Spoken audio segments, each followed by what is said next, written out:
When Donald Trump was campaigning, he made three major economic promises: lower taxes, higher tariff, and less regulation.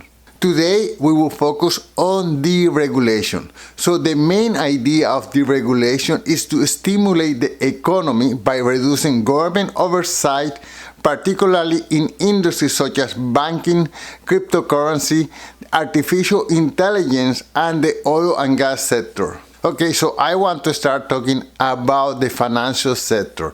And I follow an ETF, which is the XLF, which is a financial sector ETF. And as we can see from the graph, this financial sector was already doing good under Biden. As we can see, it was, for the past 12 months, it has increased about 35%. This is quite significant. But on the day that Donald Trump got elected, the index had a great jump up, and it went up 6.5% during the last month, this is also amazing for a slow sector, which is the banking sector. The other great beneficiary of Donald Trump's election has been cryptocurrency. Here we can see Bitcoin, that on November 10th, it was about $88,700, and now, a month later, it is $101,461. This is a 14% increase in 1 month. The next beneficiary of less regulation is of course the artificial intelligence sector. Here, there are many companies who are the leaders in this sector, among them NVIDIA, Microsoft, Alphabet, Meta, OpenAI, and Tesla. Drill, baby, drill. And here the great advantage, of course, is that the United States have more energy independence from other countries. It doesn't matter what the price of oil is, the United States can always subtract oil and sell it domestically.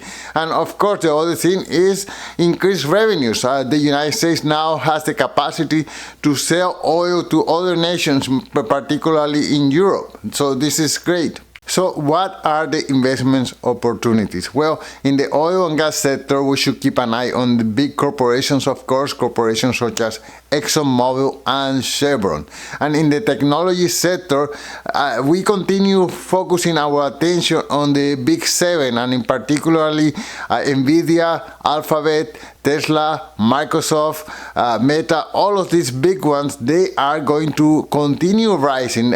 Capital continue coming to the United States, and these companies continue innovating. And if you can imagine having less regulation rather than more regulation, they are going to, of course, do great. And finally, the financial sector with less regulations, of course, there are due to increase their profits. And here we can keep an eye on, especially on the bigger banks such as JP Morgan, Bank of America, and Wells Fargo. So let's see what happens during the next 4 years.